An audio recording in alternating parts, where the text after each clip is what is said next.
hey, you've been married for 3 years, when is the baby coming along? They want to get their demands met with, which the couple may not be interested in. And this gets them under stress. And stress is the main killer for all of us these days. I have been doing this for donkey's years, and I expect the husband to be there in the labor room if it's a normal delivery, and the operation theatre if it's a C-section, a planned elective C-section, so that they look at the stars and the horoscope and they, You have patients who come and see that they horoscope insist is on needed. it. Yes. 27 million people, as much as I read, are infertile couples in India. Infertility is now a booming business. It's definitely, I would say, a business because a lot of things are involved here which involves money transactions. Consultant will write the eye pill, but the patients know you can go to the pharmacy, pick up the eye pill and thinks that you will get your period, not knowing that it can lead to an ectopic.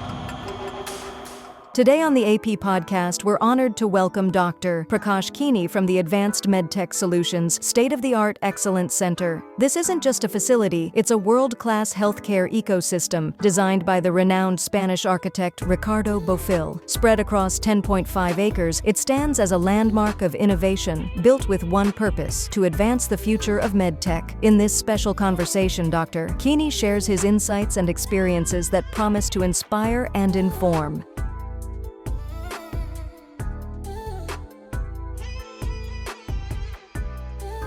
Thank you so much, Dr. Kini, for being here.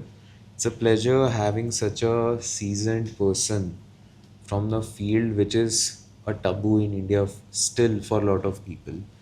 So eventually it's a pleasure for me to have this conversation with you. I really aim to go into all the diverse aspects that I could think of.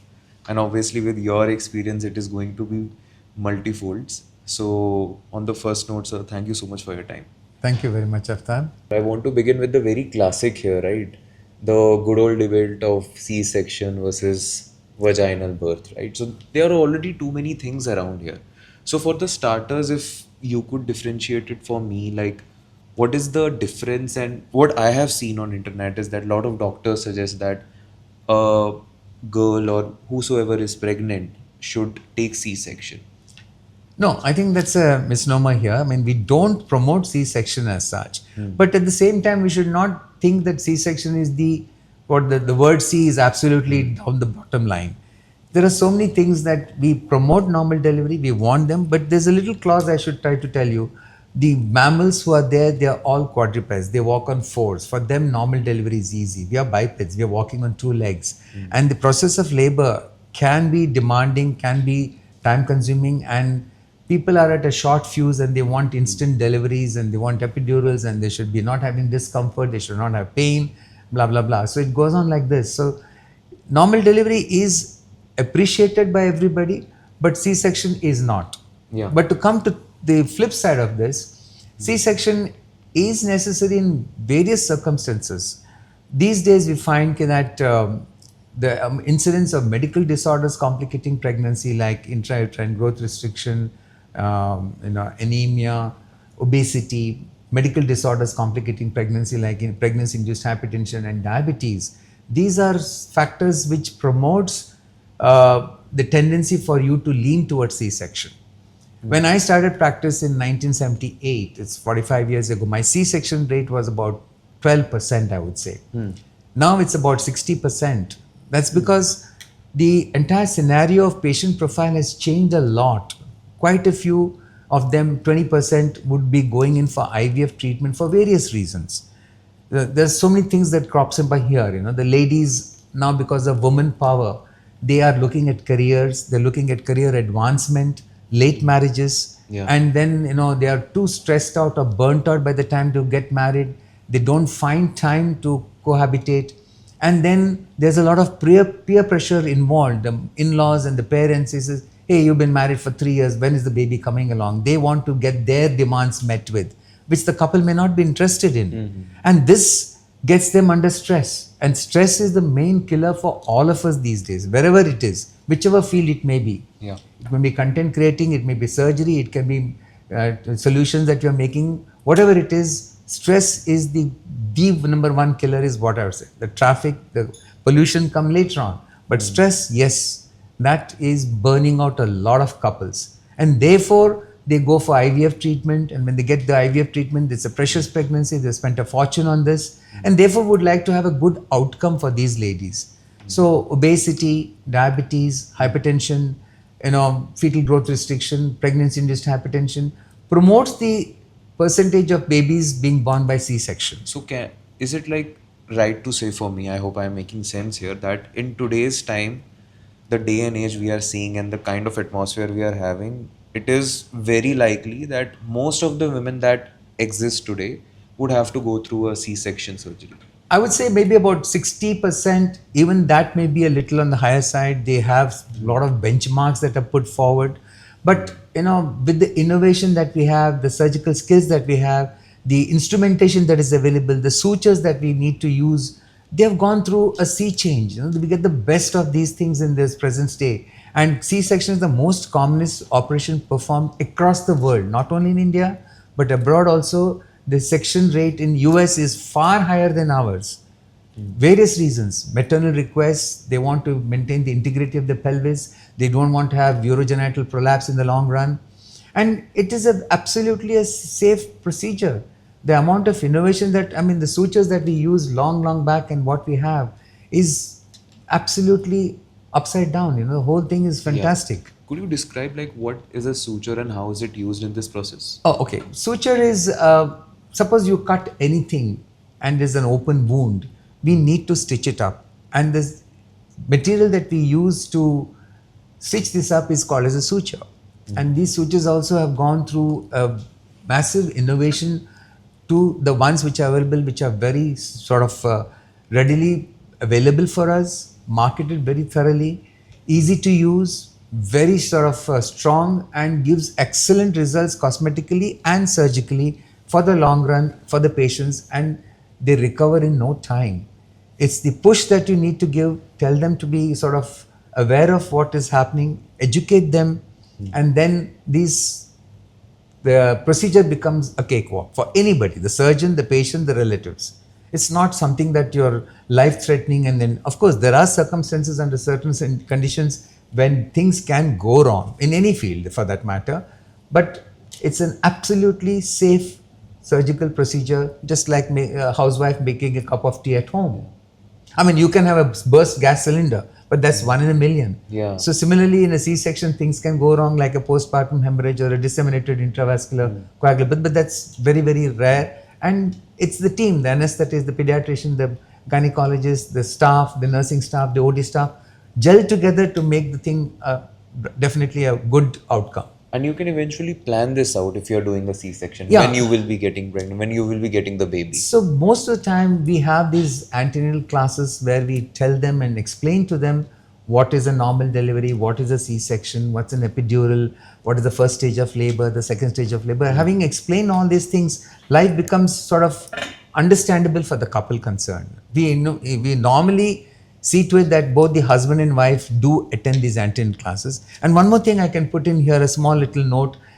I have been doing this for donkey's years, and I expect the husband to be there in the labor room if it's a normal delivery, and in the operation theatre if it's a C-section. We make the husbands change and be by the side of the mother to understand the discomfort or the trouble that she has taken to get their child into this world. So the bonding becomes better.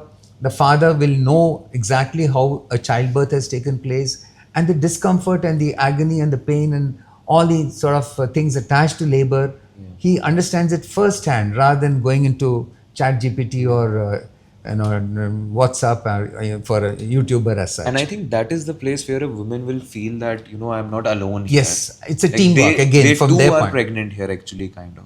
He's psychologically with him. So most of us now do encourage for the husbands to be there in the operation theatre, whether it's a normal delivery or a C-section.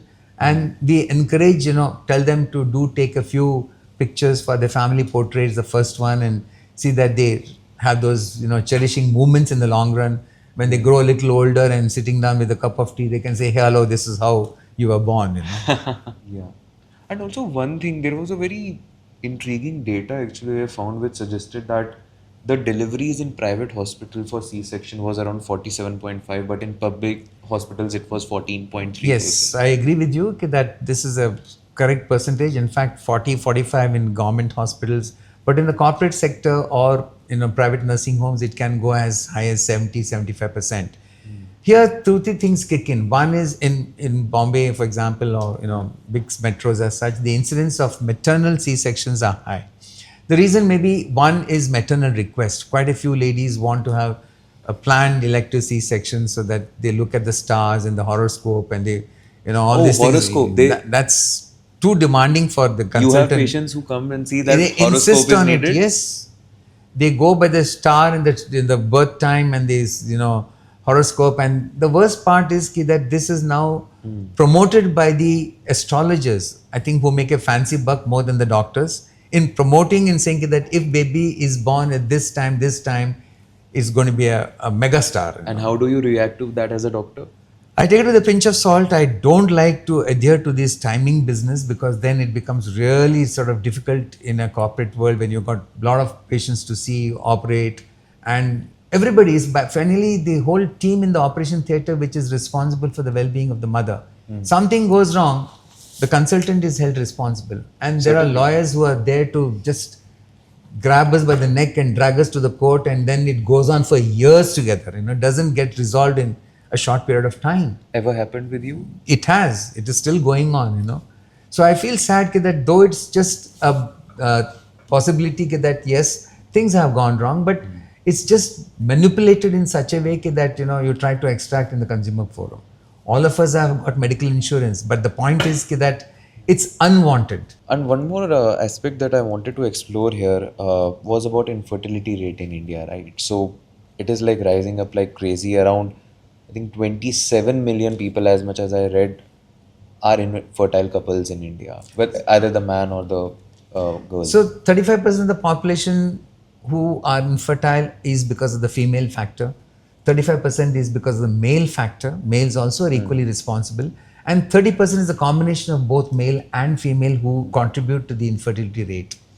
Infertility is now a booming business. It's definitely, I would say, a business because a lot of things are involved here which involves money transactions. And those days when infertility was there, we used to find out the cause, treat the female, treat the male. But now with a lot of innovations, we have, donor egg, donor sperm, in vitro fertilization, and all the procedures that we do, which surrogacy for that matter. All these are got the government clamps on it, but still there are loopholes by which you can change things, scenarios. I'll just give a simple example. You're not supposed to donate a oocyte or donate an egg after the age of 40. But it's very easy to manipulate your Aadhaar card and get a duplicate Aadhaar card where you're saying that you're only 26. It's legally not possible. Not possible. So though there are stumbling blocks, they still circumvent and find a loophole and get going and get into this business. And infertility with, as I said earlier, woman power, advancement, late marriages, and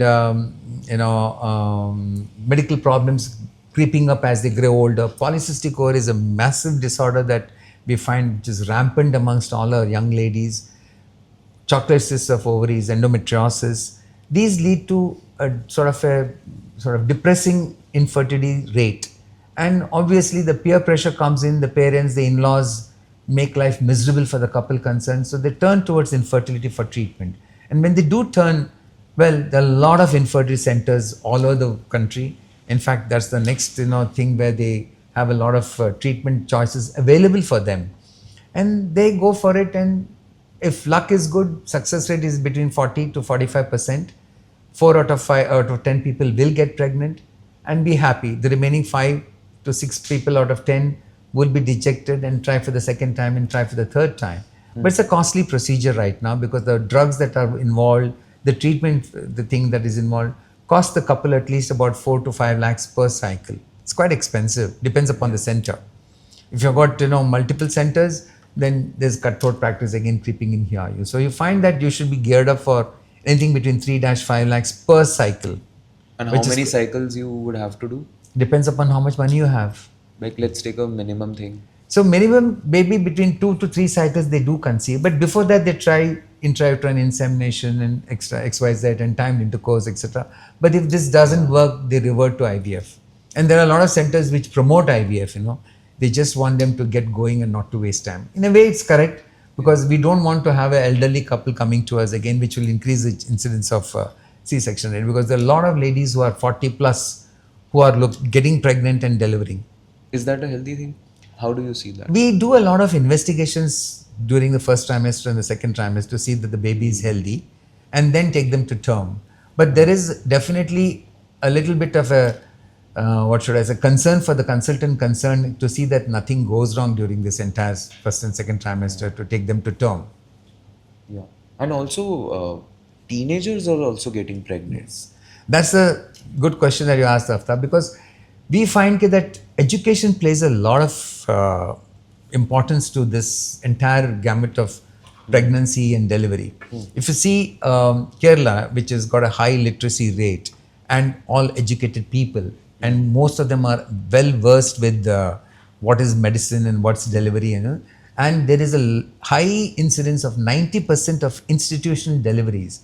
The chances of maternal mortality rate and infant mortality is quite low amongst a few states: Gujarat, Maharashtra, Kerala, Goa, Pondicherry, Tamil Nadu, Karnataka, Kerala, and Andhra, Telangana also. They have got a fairly low sort of rates comparing to the Assam, Uttar Pradesh, Bihar, because the population is humongous, the outreach facilities are not there, and there is a lot of anemia plus no awareness of medical facilities there. So chances of teenage pregnancy are quite high in these states. So you find them that just they indulge in sex without knowing the repercussions, and they come back to us pregnant. So the fact that they have to undergo an abortion is one of the leading causes for maternal mortality rate in India at this stage. Anemia, poor education, no facilities of medical intervention, and then quacks do the abortions, midwives who are not trained, and they go to, because of the social stigma attached to this, and therefore they land up in unhealthy centers where they get rid of the pregnancy. In the bargain, they can bleed to death and land to unwanted infections. Sepsis can give rise to infertility, and when they get married, well, things can go wrong. Yeah. So teenage pregnancies is quite common. It was common earlier in my 80s and 90s, but now I don't find that much of teenage pregnancies in the general population in metros. They are aware, and to a certain extent, the pharmacist also, they sort of dole out drugs for any Tom, Dick and Harry without a prescription. IPL is like a very trendy No thing doctor for, like, consultant will write the IPL, but the patients know. You can go to the pharmacy, pick up the IPL, and thinks that you will get your period, not knowing that it can lead to an ectopic pregnancy, an infection, uncontrolled hemorrhage, etc., etc. So IPL is a dangerous product, not mostly written by gynecologists, but taken by the patient by going to a pharmacy who doesn't even ask for a prescription. And there is literally no legal foundations for that. Absolutely. So they just go through it, and the moment she bleeds, they're happy. Okay, I've got my period. So But what is it doing internally to you if a girl is taking IPL? One is, if it's an incomplete abortion, some products left behind can give rise to infection, and this infection can lead to infertility in the long run. Yeah. And bleeding per se makes you anemic, and if a person does not take oral iron as such, then anemia is one of the most disastrous things that any lady can be landing into. Yeah, I think this is the same kind of tactics that these guys are doing with Viagra, that they are selling this to man. They want to hit the male ego right there, that you can do all the things that you want, all those fantasies that you have. Yeah. That they see some videos and they think that they are supermen, and this factor drives them to a pharmacist knowing that the blue pill will work wonders.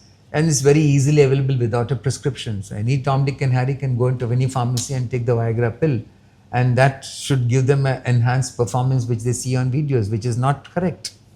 Yeah. So all these fantasies, but these are mostly on the youngsters and maybe the senior citizens or older people who indulge in these things. Yeah. And how does Viagra damages a man? It does not damage a man as such, but too much of Viagra also is not good, and it's got its own repercussions on the heart and headaches and dizziness and nausea, vomiting. Each drug that you take has got its own side effects. So you have to be very careful what you prescribe even during pregnancy. We don't try too many drugs. We just need to give a little bit of calcium, a little bit of iron, maybe vitamin D, and take the pregnancy forward, minimizing the amount of drugs that we give during pregnancy. For pregnancy, then there are people who are just doing it for fun. Yeah, They just want to take it randomly. true. So that they can be at their peak performance. Yes. That is a bad thing. Bad thing, yes. But then there is, as you said, no implications on the part of the pharmacist, because he's just selling a product and across the table, which should be a prescription bound product. Yeah. So there's no legal implications in this. He's kept it in his stock, he sells it, he makes his money, patient takes the drug home and he is happy, or she is happy taking the eye pill. And finally what happens is, in the long run, when things go wrong, they'll end up in the hospital with complications. And going back to the infertility debate that we are talking about, there is also a current scene in India that is happening because it's a thriving nation. We are trying to develop everywhere. So there is a whole scenario about hustle, that everyone wants to hustle. We want to normalize working longer hours, 12, 13 hours for all kinds of things, or all kinds of stress we want to take, right? So all this hustle, all this workload that you're taking on yourself, how's that affecting your sexual life, or how is it affecting you there? Well, stress is a major contributor to all aspects of life, I think. Whether it's pregnancy, you are too stressed out during the first trimester, second trimester, can reduce the fetal circulation, you have small babies being born. Post delivery, if the mother does not have her own me time and there's no support at home, there's a higher incidence of postpartum psychosis that is taking place. Basically, the mother requires to have rest. I mean, she's gone through labor and 9 months of pregnancy and delivered. If she does not get the support at home from the husband or from the people at home, then things are going to be tough for her to look after the household, the husband, the child, and breastfeed. All these things contribute a lot towards postpartum depression and handling of the baby.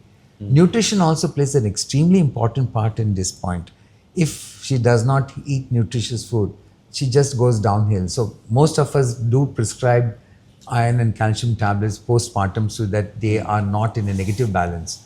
They need a lot of calcium, they need a lot of vitamin D, they need a lot of hemoglobin to be boosted by iron component as such.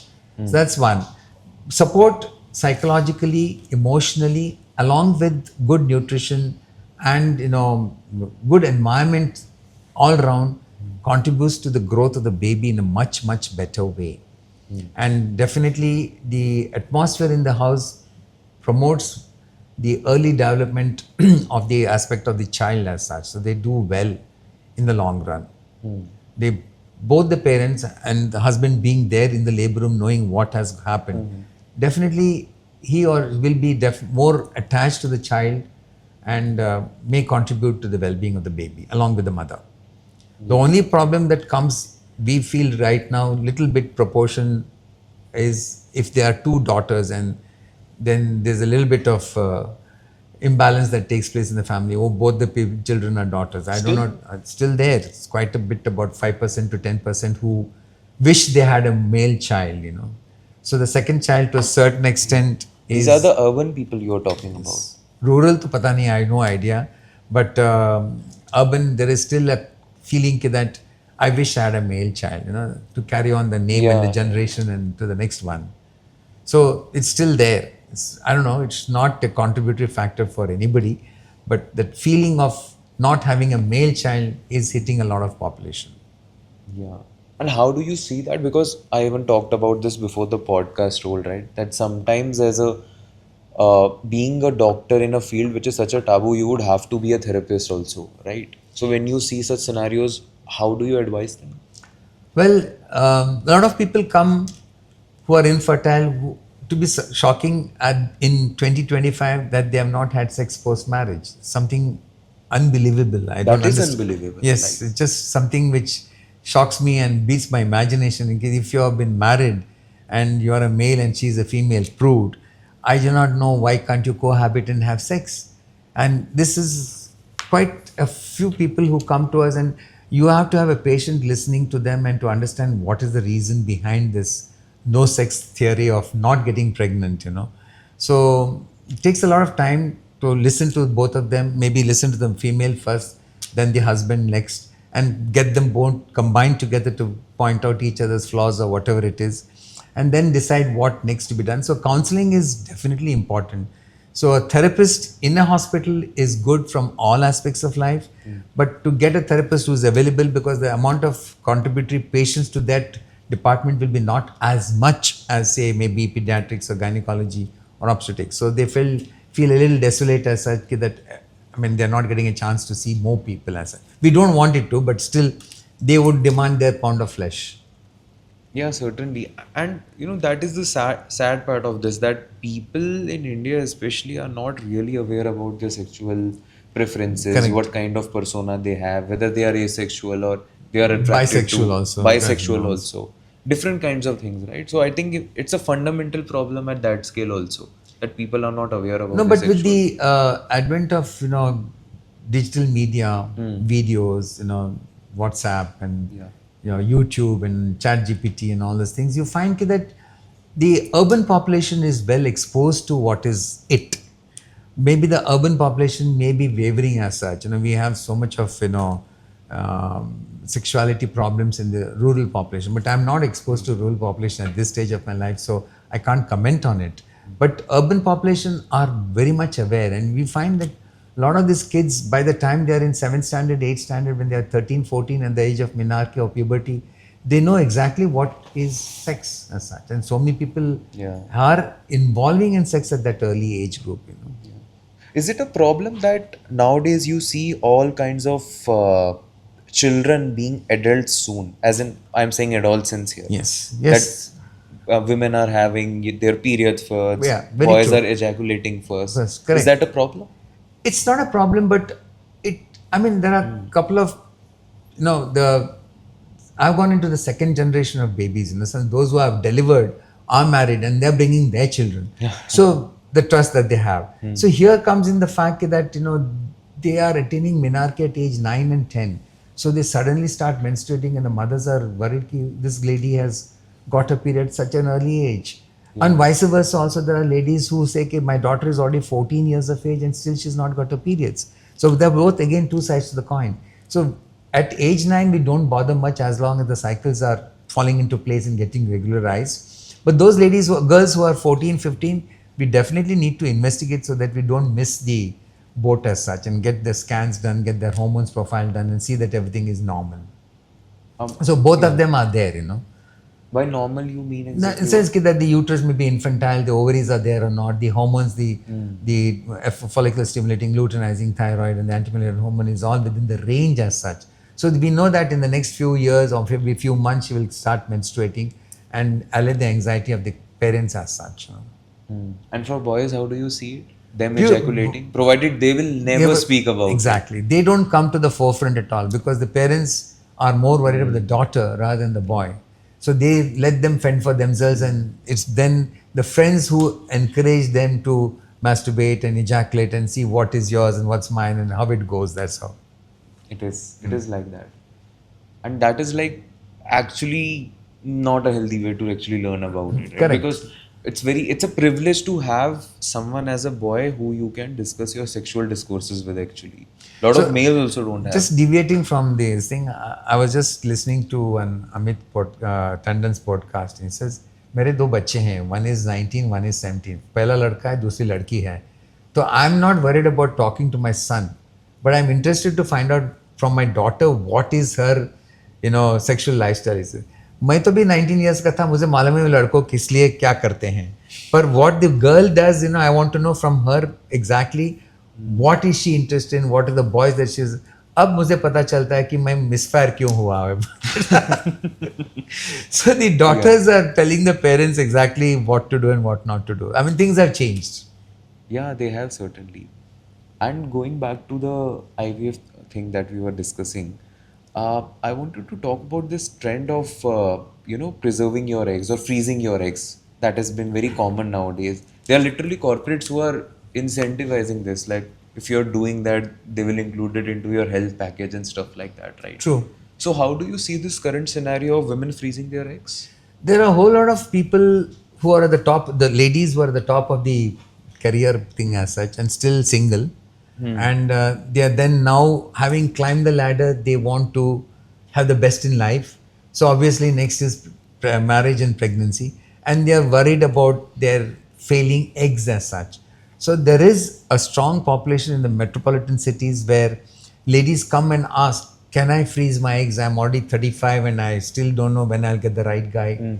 And this is quite rampant now. So the ladies do subject themselves to egg freezing techniques, and we stimulate them, hyperstimulate them, retrieve the eggs by home pickup and freeze it.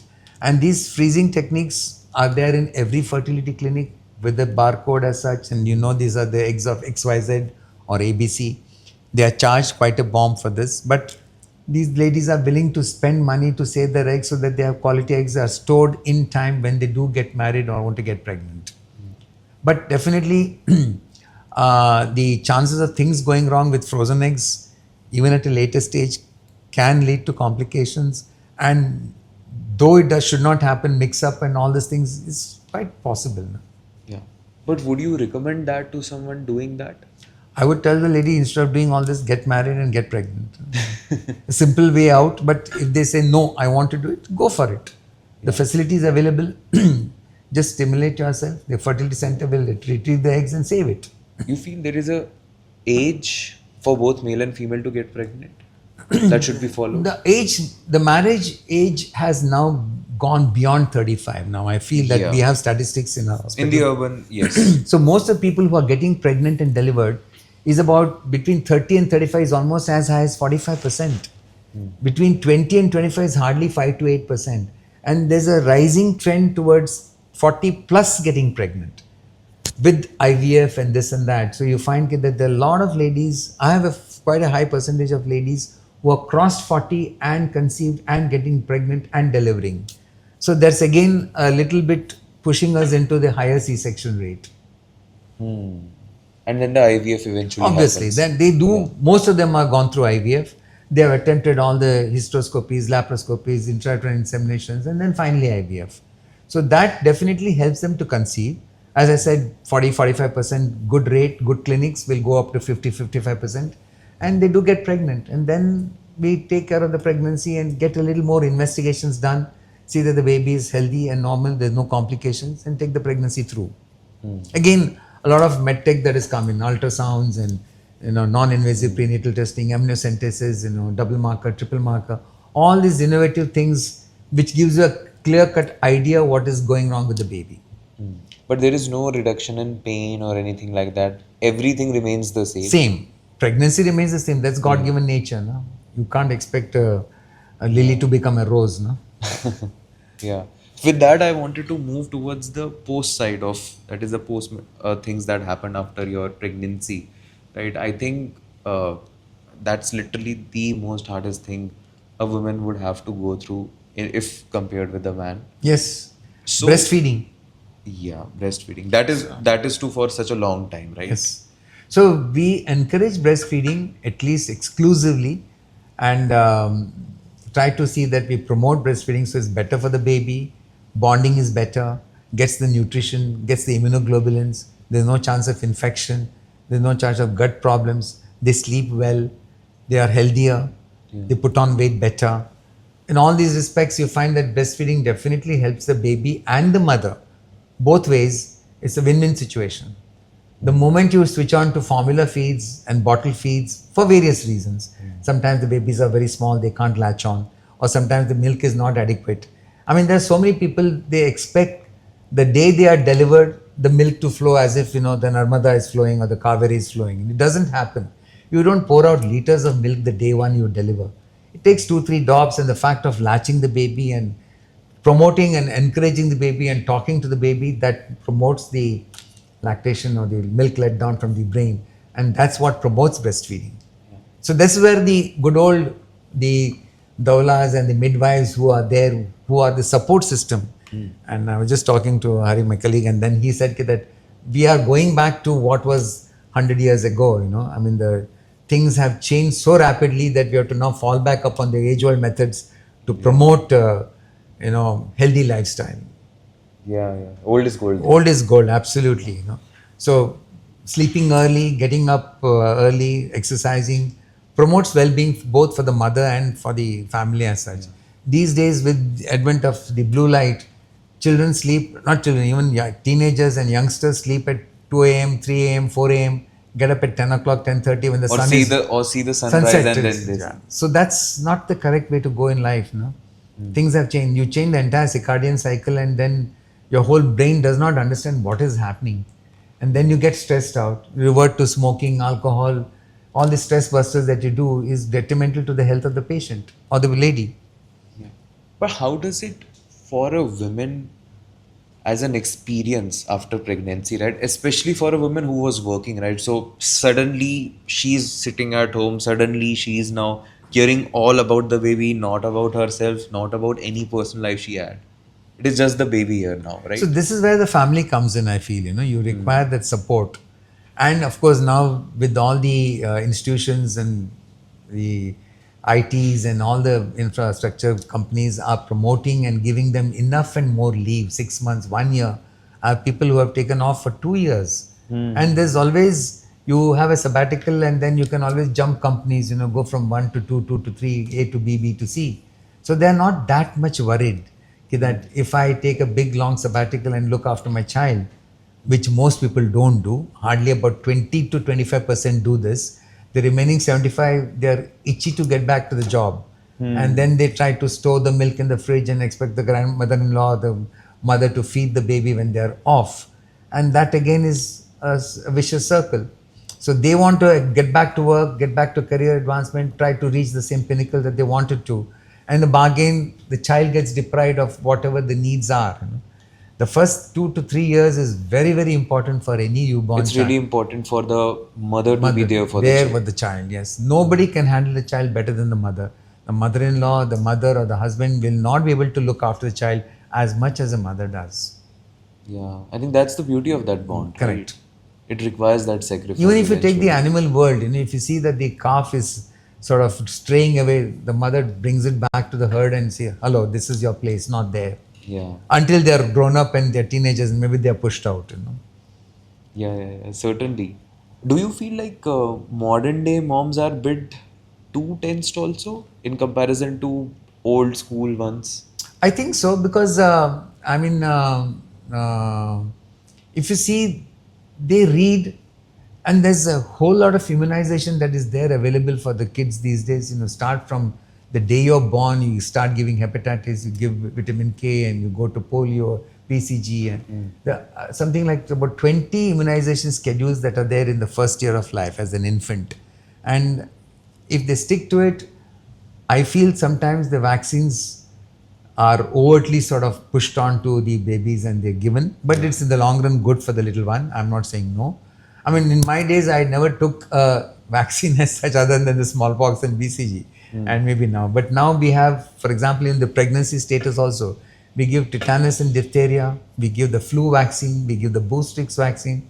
So it protects the mother and the child against whooping cough and diphtheria and tetanus, which can be disastrous and it can be fatal as such. Yeah. So we protect the mothers, and the babies also get a good chance to expose them to immunization schedules. And every pediatrician has got a guideline that they adhere to. The dates are fixed, the vaccines are given, and I think it's win-win for both the baby and the doctor. Yeah. Also, one more trend that really goes with the new moms is, thanks to social media and the celebrity, the photo shoots Yeah. of the bumps that exist. It should be the perfect baby bump. It should be there. It should look that way. Then there would be a photo shoot of it. Do you encounter such people? A lot of them, they want to have their photo shoots in parks and it's in hill stations, and they take the entire team with them and get it done. Fine, it's business, go ahead with it. But the flip side of this is that most ladies compare their bumps with the person who's sitting in the next workstation. Hey, hello, that baby's looking much bigger than mine. I always tell them, don't compare. Her husband is different, your husband is different. So obviously the baby is going to be different. So the comparison is what kills most of these people's mindset. Even comparing their own bodies, right? Yes, They exactly. really want to get back to the shape Yes. that they were in. And here comes a little bit of thing. Most of us Indians, comparing it to Caucasians, their perineum, the pelvic bone is totally different. So they have a higher incidence of vaginal births as compared to us Indians. We are definitely smaller built pelvises as such. We don't find any lady going more than 6 feet. No? There are girls now, but most of them are between 5 feet 2 to 5 feet 4. Yeah. And Yeah. the Westerners are not any person who's 5 feet less than 6 feet as such. Most of them, if you see, they're tall ladies with well-built pelvises for which is a roomy pelvis for them to deliver vaginally. We Indians definitely are smaller. We want to have a size 0 where you want the waist to be held between your two palms, but still want to deliver a 4-kilo baby, which is not possible. The same passage will not allow a 4-kilo baby to be extruded through the same pelvis as such. So these are small things which they compare, in the sitting in the office. Oh, your delivery date is somewhere in August. Mine is also in August, but your baby looks bigger. For all that, she may be having twins. That's such a silly comparison, honestly. So it's just that comparison which, makes life miserable. And they come back sulking back home and talk to the doctor. My friend is having the same thing, but I'm having a smaller baby. Why? Hello, that's your baby. It's what you're That's eating. your and genetics. Exactly. Yeah. I can't change that. Yeah. And Dr. Kenny, we are almost on the conclusion of the conversation. Now I really want to move towards the really emotional part of it, which is the man being there. Rather than family, I feel the man here, because if the man is there, eventually the family will follow. Right? Correct. So what is the actual good way for a man to be there for a woman, especially during post pregnancy? Because I think that is the most vulnerable state, and sometimes some men either don't do it or they just overdo it. Correct. So that actually, instead of curing the problem, Makes it worse. yeah, makes it worse. So I think most consultants now in our hospital and elsewhere promote the husband. I mean, it is there in the Western culture also that the husbands are there in the labor room. They help them to deliver, and definitely they take care of the newborns. In fact, I tell all my patients, the ladies, that the first word that you must teach the newborn is Papa. You know why? When in the middle of the night the baby gets up screaming Papa, Papa, you can just tell him, hey, he's calling you. You go and look after the baby. So that way, That is such a good psychological trigger.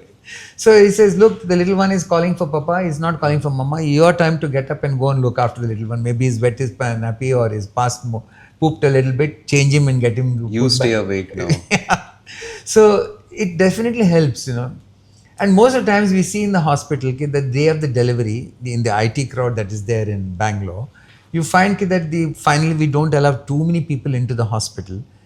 You go into the room, and by chance, if you go for night rounds, the mother is awake with the child and the father is snoring away on the attender cot. He is not even aware that there's a baby in the room. So he's catching up on his 40 wings. But very few, hardly 2 to 3% are sitting up with the baby and the mother is sleeping. So the father has got to put up a bigger role in the building up of the bond in such, I feel. I think this is something which has to do with the whole manliness kind of Yes, debate. so right? it says it's not my job, it's your job, That's Yeah. what it should be reverted back to. Actually, it is more manly. What could be more manly for a man to be present for your woman, right? Yes, To be there for her when she actually needed you, instead Yes. of all the roses and everything Correct. that were there, right? I hope you feel the same way. yes, it's true. You should have the person there, Yeah.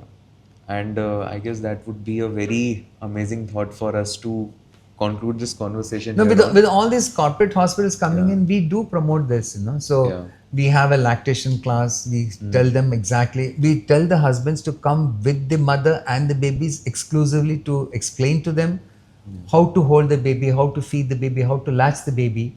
And then we send the husbands out and then keep only the ladies to understand from the lactation consultant exactly how to feed the baby, because it's an art. It doesn't just come just like that, So feeding is an important aspect, and nutrition for the newborns is exclusively through breastfeeding.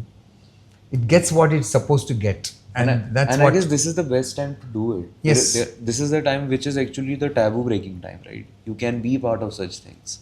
But there are some ladies, the flip side to this, the kids are 2 years with all the teeth in position there, and they still feed the baby to put them to sleep. Why? They act like pacifiers. The kid is irritating them working in the kitchen or on the system. they go to the room and put the breast into the baby's mouth and let them feed, and the baby falls asleep, and then they come out. So I tell them, don't be a human pacifier. You must stop breastfeeding at a certain period of time and let the baby start on solids, which there are more than 12 teeth in the oral cavity. The teeth are meant for biting and chewing, not for sucking. So you must wean the baby at the right time. Otherwise, you're going to lose your calcium. They are not going to be taking supplements as such. They think, okay, my delivery is done, baby is fine, I'm doing good, I'm healthy. But on the long run, they don't realize that they have lost a lot of calcium in this breastfeeding aspect. And then they try to put the babies to sleep just so that they can do their own work. So they act like human pacifier, just giving a little, there's no milk, but just to put the breast in the baby's mouth, and the moment they sleep, they get up and move over. That's the wrong thing. So it damages the breast as such, and then they are depleted of calcium. They land And into this can osteoporosis. psychologically also make the kid dependent on the Correct. mother. Totally. So they just demand it, and they start crying if the breast is not given to them. So it's again a vicious cycle. You have to break it sometime. Yeah, certainly, sir. And I guess that was all from my side, Dr. Kini. It was a very insightful discussion for me. I hope you had a great time. Thank you. I really enjoyed talking. Yeah. And thanks for getting all the things that, what should I say, negative thoughts or plus points and myths to be busted as such in this small little podcast that can be helpful to quite a few people as such. I certainly hope it will. Surely. Some points will surely, and it must reach the right people, sir. So I think India is progressing with innovation, with the in a sort of enhancement of technology, and availability of doctors is quite good. But we can do much more better by reaching out to smaller places, tier 2, tier 3 cities where, if you just expand a little bit more, I think healthcare services can be doing a yeoman service to humanity. 100% agreed there, sir. And again, thank you so much for being on the show, sir. Thank you. Bye-bye.